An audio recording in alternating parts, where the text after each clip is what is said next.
Hi sa lahat. Proyekto sa pakikipag-ugnayan system, Guru Markets. Magsimula tayo sa buod ng impormasyon tungkol sa kumpanya. Kaunti pa ay pag-aralan natin ang bawat indicator ng mas detalyado. Kung gusto mo, maaari mong i-pause ang video. Maaari mong isaalang-alang ang bawat parameter ng korporasyong pinag-aralan ng mas maingat.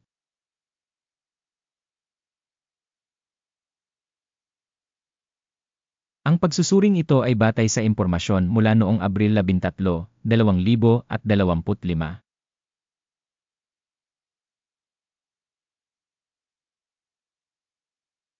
Bank Holding, 73 kumpanya ang lumahok sa pagtatasa at ito ay lubos na kinatawan.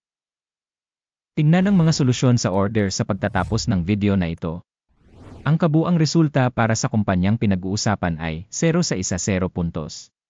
Average na resulta para sa subcategory, 0.1 puntos. Malawak na pagsasalita sa loob ng stock market sa kabuuan. Maaari nating tandaan na ang average na resulta para sa merkado sa kabuuan ay 1.9 puntos.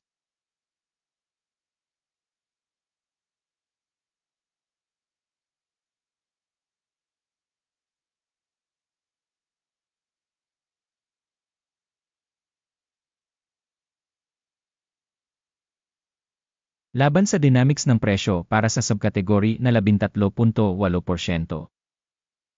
Wala itong sinasabing tiyak, ngunit kailangan mong tandaan ang katotohanan ito.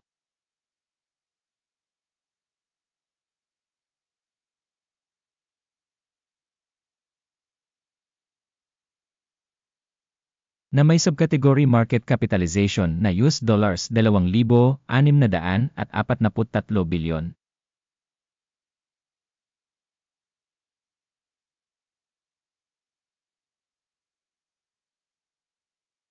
Ang capitalization ng balance ng kumpanya ay tinatayang nasa US dollars 162.2 bilyon. Na may capitalization ng subcategory na 2,152 bilyong dolyar.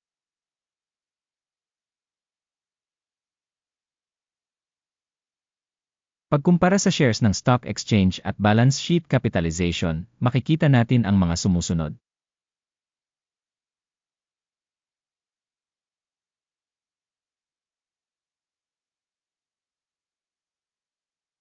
Ang capitalization ng balance ay 7.543%. Ito ay 2% mas mababa kaysa sa bahagi ng market capitalization. Pagtatasa ng bahagi ng kumpanya sa merkado at halaga ng libro sa subkategory, masama, -1 puntos. Ang mga utang ng kumpanyang nasa ilalim ng pag-aaral ay umaabot sa US dollars 280.811 bilyon. Ang utang sa book capitalization ay umaabot sa 173% ng kapital. Resulta sa antas ng mga obligasyon sa pananalapi ng kumpanya, masama, -1 puntos. Ang market price ng kumpanya sa ratio ng kita ay 1:8. Ang average para sa subkategory ay 1:1 at ito ay 6% na mas mataas kaysa sa average para sa subkategory. Pagtatasa ng tagapagpahiwatig ng halaga ng palitan ng stock sa kita nito kumpara sa mga organisasyon ng subkategory, matitiis, 0 puntos. Ang tubo sa huling 12 buwan ay US dollars 18,912 milyon. Ang mga pasulong na kita para sa susunod na 12 buwan ay inaasahang magiging US dollars 21,632 milyon, na 14.4% higit sa kasalukuyang bilang. Pagtatasa ng hinulaang tagapagpahiwatig ng kita sa hinaharap kung ihahambing sa subkategory, mabuti, 0.5 puntos.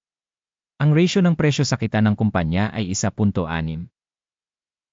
Ang average para sa subkategory ay 1.3, ito ay 23% mas mataas kaysa sa subkategory. Pagtatasa ng presyo ng merkado sa tagapagpahiwatig ng kita kumpara sa mga tagapagpahiwatig sa subkategory, matitiis, 0 puntos. Ang kita sa huling 12 buwan ay US dollars 124,020 milyon. Ang pasulong na kita para sa darating na 12 buwan ay inaasahang magiging US dollars 141,860 milyon, na 14% mas mataas kaysa sa kasalukuyang sandali. Pagtatasa ng tinantyang dami ng mga benta sa hinaharap kumpara sa mga tagapagpahiwatig ng mga kumpanya sa subkategory, mabuti, 0.5 puntos. Ang margin ay 15.3% na may average para sa subkategory na 13.2%.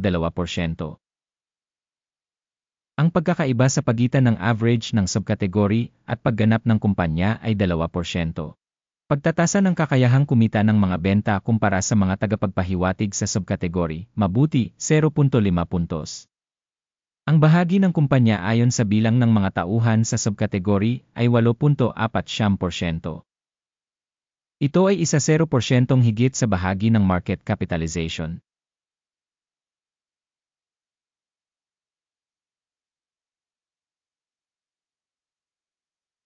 Ang halaga ng kapital para sa bawat empleyado ng organisasyon ay katumbas ng $941,000. Samantalang para sa subkategory $1,034,000. Ang pagkakaiba sa pagitan ng average ng subkategory at performance ng organisasyon ay 10%. Pagtatasa ng dami ng kapital ng kumpanya bawat empleyado kumpara sa mga tagapagpahiwatig sa subkategory, mabuti, 0.5 puntos.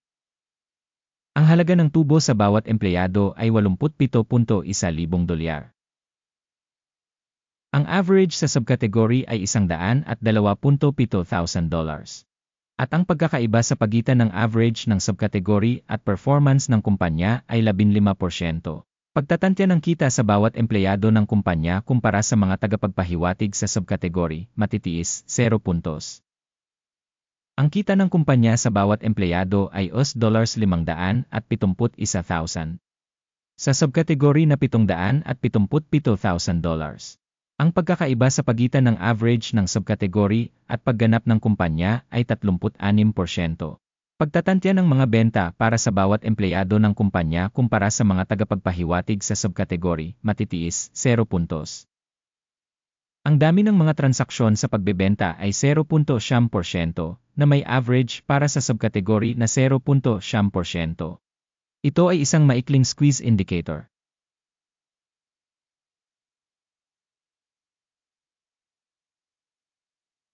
Habang para sa subkategory ang antas ng RC14 na ay humigit kumulang 43%.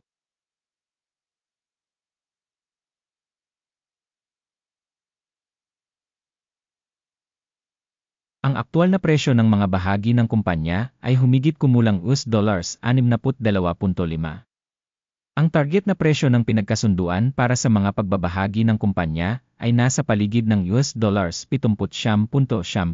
Ang pagkakaiba sa pagitan ng aktual na pagtatantya at ang pagtataya ng pinagkasunduan ay humigit kumulang 28%. Tingnan natin ang talahanayan ng mga order. Ito ay magagamit sa iyo. Ang link ay nasa nakapin na komento. Ang talahanayan ng pagkakasunod-sunod ay naglalaman ng ganap na lahat ng mga desisyong ginawa ng publiko sa isang partikular na season ng sistema ng sangguniang pagtatasa ng Stock Guru Markets. Ang pag-access sa talahanayan ng order ay ganap na libre at libre, link sa nakapin na komento. Sistema ng pagtatasa ng impormasyon at sanggunian Guru Markets ang sumusunod na desisyon ay ginawa. Huwag magbukas ng order dahil ang kasalukuyang video ay isang pagsusuri. Maraming salamat sa panonood ng video na ito at sa paggamit ng impormasyon at reference system mula sa Guru Markets.